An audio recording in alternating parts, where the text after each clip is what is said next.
leadership vote.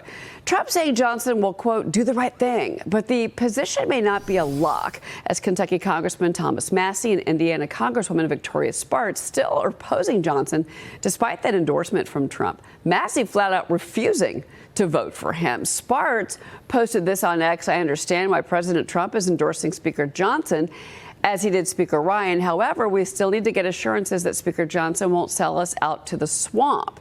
Speaker Johnson can only afford to lose one Republican vote to maintain the gavel. Any potential leadership battle could delay the certification of the 2024 election. North Carolina Congressman Greg Murphy joined me on this program last week, and he called out those who oppose Johnson.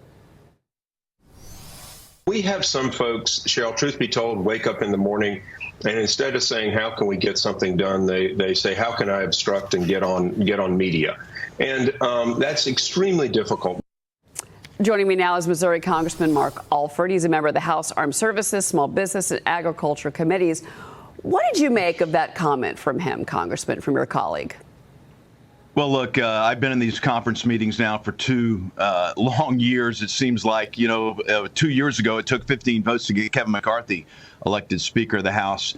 We do have some issues in our conference, but nothing that can't be worked out. And listen, Mike Johnson is the person to lead this. He is the person to lead the House at this time in our nation's history.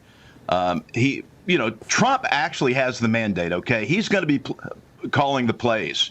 And Johnson is aligned with Trump to make sure that his mandate is carried out in the U.S. House. And we voted, Cheryl, we voted in conference a week after the general election in November unanimously to have Mike Johnson as our speaker. We need to carry through with our word. And this Friday, I will be proud to be the third person to stand up there on the floor of the U.S. House and yell out Mike Johnson's name for Speaker of the House. He's done a fantastic job trying to do the best he can in keeping this conference together and the House together. Yeah, well, there's a lot of things that are on the agenda for this Congress, in particular, not just the certification, but, of course, spending bills. And I've got Samantha Dravis on set. Just got a question for you. Go ahead. Sure. Yeah, Congressman, one of the things we hear fiscal conservatives criticizing about this process of doing these emergency spending measures and passing CRs and omnibus bills is that they simply don't have enough time to read the bill. You saw Congressman Chip Roy tweet about the CR. I only had an hour and a half to read this bill. And so I understand you're going to be an appropriator next year. What do you think is the prognosis for potentially returning to regular order and passing appropriations bills through regular order and addressing some of those concerns? I completely agree with you. There's no other speaker candidate who could get to 218. It has to be Speaker Johnson. At the same time, some of these concerns about the way we do business in Congress are valid. Well, look, I agree with you. Things have to change. They are changing. We're moving in the right direction.